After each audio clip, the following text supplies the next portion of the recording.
안녕하십니까, 이광빈입니다. 우리 사회의 문제점을 진단하고 지속 가능한 사회를 모색하는 뉴스프리즘 시작합니다. 이번 주 뉴스프리즘이 풀어갈 이슈 함께 보시겠습니다.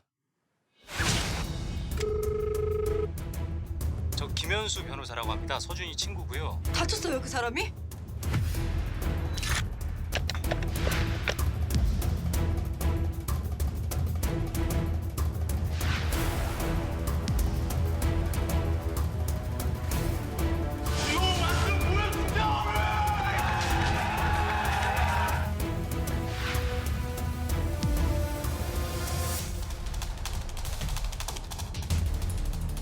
통장은 범죄로 사용이 되었기 때문에 추가적인 피해가 발생하지 않도록 저희가 동결 처리를 했습니다.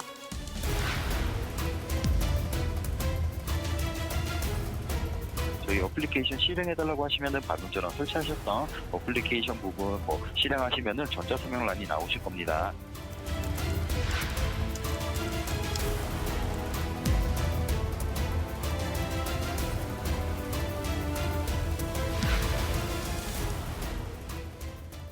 엄마, 저 납치됐어요. 다급해하는 딸의 목소리에도 당황하지 말고 진짜인지 인공지능이 만들어낸 게 아닌지 한번 의심해 봐야 하는 시대가 됐습니다. 검사를 사칭하며 개인정보를 요구한다는 보이스피싱의 기본 공식은 이미 옛말이 됐습니다. IT 기술을 동반한 보이스피싱 수법은 끊임없이 진화하고 있습니다. 주변에서 보이스피싱 피해자를 bom직한데도 피해자가 계속 생겨나는 이유입니다. 작년만 해도 5천억 원 이상의 피해액이 발생했습니다. 달라지는 보이스피싱 수법과 피해 현황, 그리고 대책은 무엇인지 살펴보겠습니다. 먼저 안채린 기자입니다. 나날이 발전하는 보이스피싱 수법. 최근에는 공개된 계좌번호를 악용한 방법까지 등장했습니다. 보이스피싱범이 피싱 피해자의 피해금 일부를 공개된 계좌번호에 송금한 뒤 해당 계좌의 주인이 피싱 가해자라며 경찰에 허위로 신고해 계좌가 지급 정지 처리되도록 만드는 겁니다. 피싱범들은 피해자들에게 계좌를 되찾고 싶으면 돈을 달라는 식으로 협박해 금품을 갈취해왔습니다. 문자를 이용한 스미싱 또한 기승입니다. 지난 2020년에는 95만 건이 넘는 스미싱 문자가 전송된 것으로 집계됐고 올해는 6월까지 12만 건 넘는 스미싱 시도가 있었던 것으로 파악됐습니다. 이 문제를 취재하는 순간에도 카드가 하나 개통됐다며 문자가 왔는데요. 본인이 개통한 게 아니라면 아래 번호로 연락을 달라며 전화를 걸도록 유도하고 있습니다. 전화를 일단 우선적으로 하게 되면 휴대폰이라든가 이런 쪽에다가 인증 문자를 보낼 테니까 그 인증 문자를 불러줘, 이렇게 할 수 있죠. 내 휴대폰에 있는 모든 정보를 상대편이 더 가져가도 되냐, 이걸 갖다가 실질로 인증하는.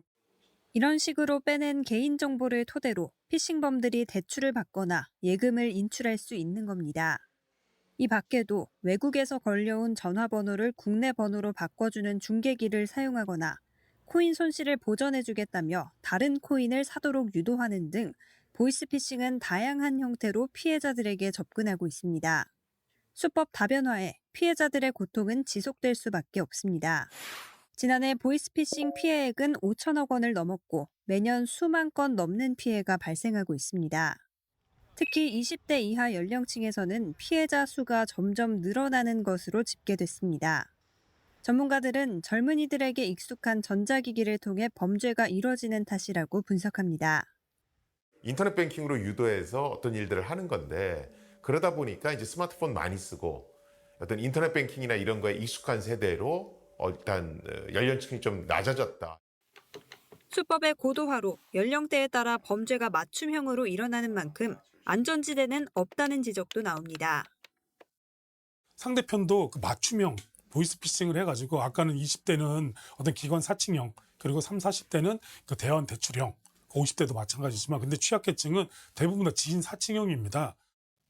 모두가 보이스피싱 피해로부터 안전할 수 없는 상황에서 전화나 문자로 개인정보를 전달하는 행위를 자제하는 등 각별한 주의가 필요합니다. 연합뉴스TV 안채린입니다. 불법 대출 광고 문자의 대명사로 알려진 김미영 팀장. 많이들 기억하실 겁니다. 요즘엔 카카오톡 같은 메신저를 이용한 사기가 기승인데요. 이렇게 보이스피싱 범죄는 수법과 유형이 날로 진화해 한쪽을 망아도 다른 쪽에서 튀어나오고 있습니다. 한번 대책을 내놨다고 해서 안심할 수 없는 이유입니다. 차승은 기자가 보도합니다. 휴대전화가 고장나 수리를 맡겼다며 보험 처리를 위해 신분증 사진을 보내달라는 딸의 문자. 딸은 보험금을 청구하기 위한 앱 설치 링크도 보냈습니다. 알고 보니 이렇게 설치한 앱은 원격 제어 프로그램. 눈 깜짝할 사이 예금액 등 수천만 원이 빠져나갔습니다. 이렇게 자녀인 척 30대에서 50대 사이 피해자들에게 접근해 2억 6천만 원을 가로챈 일당이 지난 5월 검찰에 넘겨졌습니다. 카카오톡 등 메신저로 지인을 사칭해 금전을 직간접적으로 가로채는 일명 메신저 피싱인데 최근 피해 사례가 가파르게 늘고 있습니다. 지난해 보이스피싱 10건 중 9건은 메신저 피싱이었습니다. 메신저 피싱 피해액은 전체 보이스피싱 피해액의 64%인 927억 원으로 2년 사이 무려 2.5배 급증했습니다. 대출 빙자, 기관 사칭이 대부분이었던 보이스피싱 유형이 불과 몇 년 사이 크게 뒤바뀐 겁니다. 정부는 재작년 12월 보이스피싱 대응 범정부 태스크포스를 꾸리고 방지 대책들을 내놨습니다. 먼저 TF는 경찰과 금감원, 한국인터넷진흥원 등 개별화된 신고 창구를 일원화해 경찰 신고 하나로 사건 접수부터 피해 구제까지 한 번에 처리할 수 있게 했습니다. 대포폰 대량 개통을 막기 위해 개인이 통신사에서 개통할 수 있는 휴대전화 수를 월 3개로 제한하고 통장이나 카드 없이 ATM으로 입금할 수 있는 한도도 1회 50만 원으로 절반 줄였습니다. 정부가 통신과 금융 분야를 망라한 대책을 쏟아냈지만 문제는 사기 수법이 날로 진화한다는 점입니다. 수년 새 메신저 피싱이 새롭게 등장한 것처럼 법과 제도의 틈새를 노린 새로운 수단과 방법을 이용한 사기가 나타날 수 있다는 겁니다. 국회 정무위원회 국정감사에서도 이를 지적하는 목소리가 나왔습니다. 보이스피싱 못지않게 경제적 약자를 대상으로 하는 신종 사기 범죄가 지금 성행하고 있는데 실장님 혹시 이런 문자 메시지 받아보셨나 모르겠습니다. 구매대행 부업 권유 문자입니다. 선제적 대응을 위해 개인정보 유출 경로를 파악하고 이상 거래를 모니터링하는 등의 조치가 적극적으로 이루어져야 한다는 지적이 나옵니다. 정부 부처는 물론 금융사 등 민간과의 면밀한 공조도 필수입니다. 예를 들어서 이 전화번호는 외국에서 들어온다. 그래서 이 보이스피싱에 이용될 가능성이 있다. 그런 것들을 악용되지 않게끔 기술적으로 막는 그런 이 방법을 강구해야 될 것 같고요. 무엇보다도 개개인의 경각심이 가장 중요합니다. 사기 피해는 남녀노소, 계층을 가리지 않는 만큼 전문가들은 정부가 정책 홍보와 금융사기 예방 교육을 적극적으로 실시해야 한다고 주문했습니다. 연합뉴스TV 차승은입니다. 최근 문화체육관광부에 대한 국정감사장에서 AI 유인촌 장관이 나와 노래를 불렀습니다. 한번 들어보시겠습니다. 점점 더 멀어져 간다. 머물러 있는 청춘인 줄 알았는데. 가수 김광석의 노래 30즈음에인데요.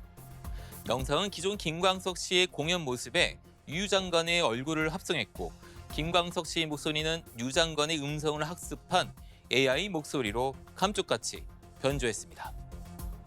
이미 인터넷상에서는 이런 AI 음성 학습 기술인 딥보이스로 원하는 가수의 목소리를 기존 노래에 입힌 AI 커버곡이 유행입니다. 딥보이스는 세상을 떠난 가족이나 좋아하는 연예인이 책을 읽어주는 등의 목적으로 만들어지기도 했습니다. 이렇게 음악 등을 즐기는데 생성 AI가 이용되면 좋지만 범죄에도 이용되는 게 문제입니다. 국감장에서도 딥보이스가 보이스피싱 범죄에 이용될 수 있다는 지적이 나오기도 했는데요. 전문가들은 몇 초간의 목소리 샘플만 있다면 품질이 괜찮은 딥보이스가 나올 수 있다고 합니다. 전화기에 등록된 음성 사서한 메시지, SNS 공개 영상물에서 샘플을 추출해 목소리를 충분히 만들어낼 수 있습니다. 국내외에선 이런 딥보이스를 활용한 보이스피싱 범죄가 점차 늘어나고 있습니다. 지난 2021년에는 아랍에미리트의 한 은행이 거래처 대기업 임원의 목소리를 흉내낸 딥보이스 보이스피싱에 속아 무려 3,500만 달러를 송금하기도 했습니다. 유튜브에서는 유명인의 목소리를 따 만들어낸 가짜 뉴스가 횡행하기도 합니다. 딥보이스 보이스피싱에 대한 경고음이 커지자 관계기관은 관련 대응 기술 마련에 나섰습니다. 그러나 대응 기술이 개발되더라도 일반 시민들이 일상에서 쉽게 활용하기 어려울 수 있는데요.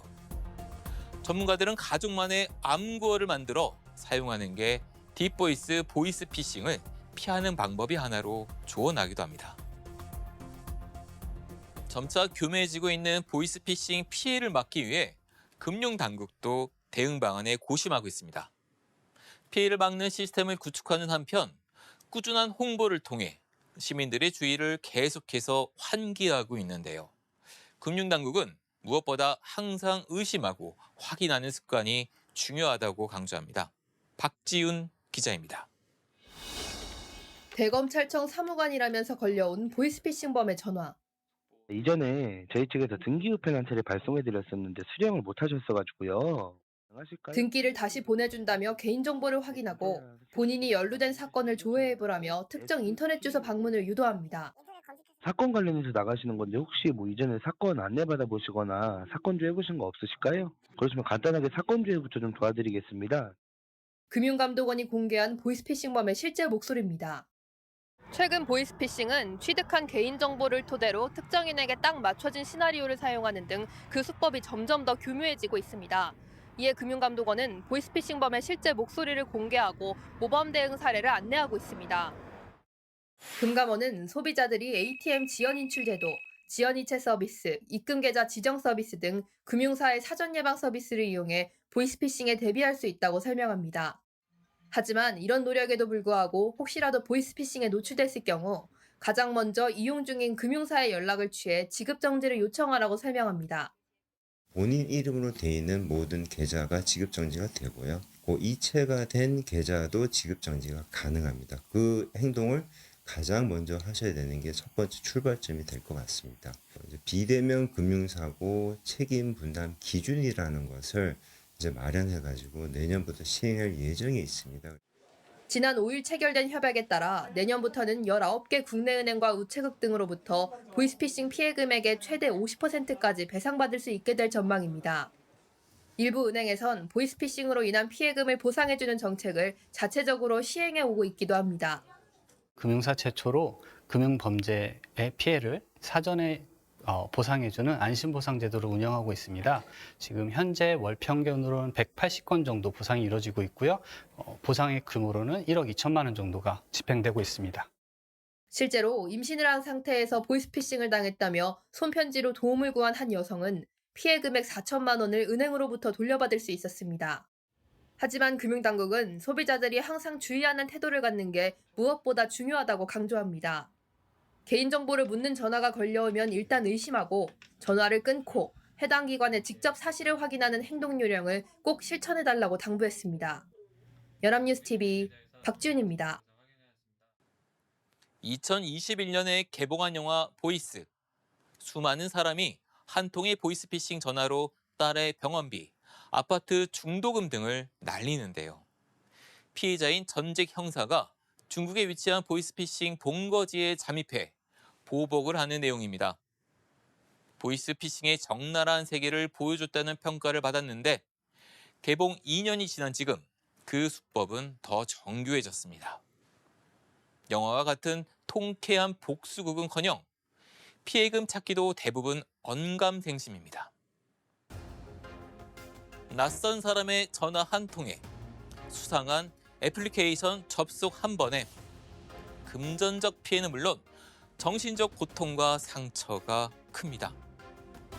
사람들의 약한 고리를 파고들며 경제적 살인을 저지르는 보이스피싱에 대한 경계심을 늦춰서는 안 됩니다. 혹하는 순간 일단 의심하고 끊고 확인하고 이 3고를 기억해 보는 건 어떨까요? 이번 주 뉴스 프리즘은 여기까지입니다. 시청해주신 여러분 고맙습니다.